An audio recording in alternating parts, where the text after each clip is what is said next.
Aujourd'hui, je vais vous parler d'une expédition scientifique qui a changé le cours de la science en Écosse, mais aussi dans le monde. Pourtant, cette expédition est inconnue de la plupart des gens. Découvrons aujourd'hui ce qu'il s'est passé.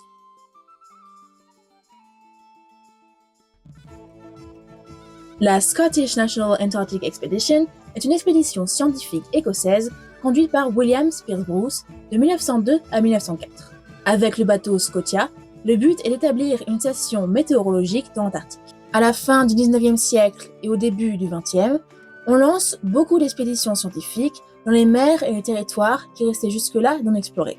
On cherche à en apprendre plus sur la faune, la flore et toutes les espèces qui vivent dans ces mers glacées ou sur les banquises. Beaucoup d'expéditions partent et reviennent avec des tas de données qui seront étudiées et classées. C'est également le cas pour l'expédition dont nous allons parler aujourd'hui. Mais parlons un petit peu de l'homme qui est derrière celle-ci. William Bruce naît le 1er août 1867 à Londres, en Angleterre. Il étudie les sciences naturelles à l'université d'Édimbourg et est passionné d'océanographie. Il travaille également bénévolement pour classer les spécimens collectés par l'expédition Challenger. Mais, en 1892, il abandonne ses études de médecine. La même année, il embarque dans l'expédition Dundee Whaling sur le bateau Baleena. Ce voyage dure 1 an. Après son retour, il cherche à faire son propre voyage, mais il n'a pas le financement nécessaire. Il travaille pendant plusieurs années, notamment dans la station météo à Ben Nevis, le sommet le plus haut du Royaume-Uni. Il partira également dans d'autres expéditions où il rencontrera Andrew Coates. Il revient en 1899 et envoie une lettre à la Royal Geographical Society pour demander une place dans l'expédition Discovery qui part prochainement pour l'Antarctique. Il propose même quelque chose d'autre, qu'une expédition similaire, mais entièrement écossaise, parte en même temps. On lui rit à la figure et il décide donc de créer sa propre expédition rivale, entièrement écossaise. Il est soutenu par Coates et sa famille qui ont beaucoup d'argent. En 1901, il achète un baleinier norvégien pour 2620 livres, soit 360 000 livres aujourd'hui. Le bateau s'appelle Hekla. Il est construit en 1872 et fait 42 mètres sur 8. Il y installe des laboratoires et toutes sortes de machines qui serviront à collecter des données. Il compose une équipe de 5 personnes pour l'accompagner. On retrouve David Wilton, un zoologiste, Robert Rodmos Brown, un botaniste, Dr James Harvey Peary, un géologiste, Robert Mossman, un météorologiste, et Alastair Ross, un taxidermiste. Leur mission est simple, collecter des données et établir une station météorologique le plus au sud possible. L'équipage part de Troon le 2 novembre 1902. Il s'arrête d'abord en Irlande, puis dans les îles de Cap-Verde. À St. Paul's Rock, certains membres de l'équipage, qui étaient partis se baigner, échappent de justesse et des requins. Ils arrivent aux îles Falkland le 6 janvier 1903 et repartent le 26 janvier. Mais en arrivant dans les eaux glacées, le bateau a de plus en plus de mal à avancer. Il reste coincé entre le 3 et le 10 février. Ils arrivent enfin dans les South Orkneys, où ils souhaitent installer une station. Ils sont maintenant arrivés sur Laurie Island. Ils installent leur station en bâtissant un petit bâtiment qu'ils appellent Ormond House, après Robert Ormond, le directeur de l'observatoire d'Édimbourg. Malheureusement, la mort frappe leur équipage. Le 6 août, Alan Ramsay, un ingénieur à bord, meurt à cause de problèmes de cœur. Il sera enterré sur l'île. L'équipe reste sur l'île pendant pratiquement 1 an, à collecter toutes sortes de données sur la météo, ainsi que sur la faune et la flore qui composent l'environnement dans lequel ils se trouvent. Vient maintenant l'heure de retourner en Écosse.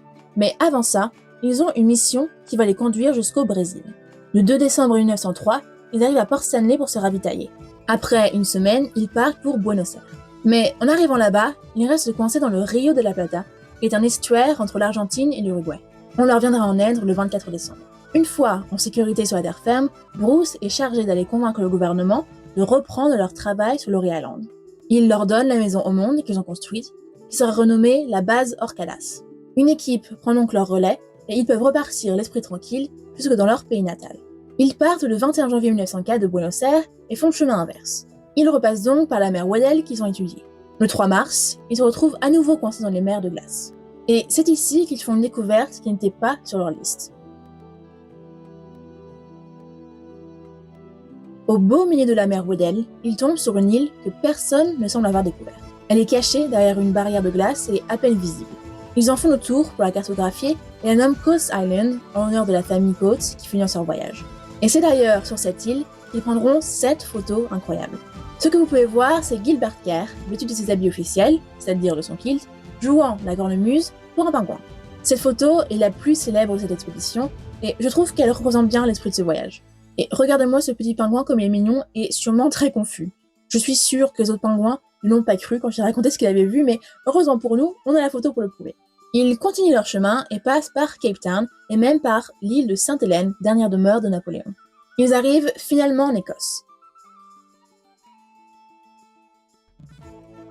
Ils reviennent sur le Clyde le 21 juillet 1904. Ils sont accueillis avec une cérémonie où 400 personnes sont présentes. Ils reçoivent même un télégramme du roi Édouard VII qui les félicite pour cette expédition. Pour son travail, Bruce recevra la médaille d'or de la Royal Scottish Geographical Society. En effet, le travail de toute l'équipe est immense. Ensemble, ils catalogueront 1100 espèces, dont 212 qui étaient encore inconnues. Cependant, ils ne recevront aucune médaille venant de Londres. Le gouvernement, qui avait refusé de financer cette exploration, n'est pas forcément content qu'un petit baleinier écossais ait pu rivaliser avec leur propre expédition anglaise et bien financée et connaître un tel succès. Toutes les espèces collectées seront étudiées et exposées, et Bruce travaillera au Scottish Oceanographical Laboratory. Celui-ci sera fermé en 1919. Bruce meurt 2 ans plus tard, à l'âge de 54 ans. Le bateau Scotia, qui est censé être réutilisé dans les expéditions, est vendu pour pouvoir rembourser l'exploration. Il sert de baleinier, et après le naufrage du Titanic en 1912, il est utilisé comme bateau météo pour avertir les bateaux alentours s'ils approchent d'un iceberg. Une mer en Antarctique et d'autres régions sont nommées Scotia après ce bateau. Cette expédition, qui pourtant avait l'air de mal partir, est l'une des plus importantes de l'histoire. On la qualifie comme l'expédition scientifique au meilleur rapport coût-efficacité et la meilleure planification de l'âge de l'exploration en Antarctique. Elle a non seulement atteint son but d'installer une station en Antarctique, mais a aussi, au passage, découvert une île et nous a donné une des photos les plus écossaises de tous les temps. Merci d'avoir regardé cette vidéo, j'ai beaucoup aimé en apprendre plus sur cette expédition et j'espère que ça vous a plu. On se retrouve prochainement dans une nouvelle vidéo sur l'Écosse.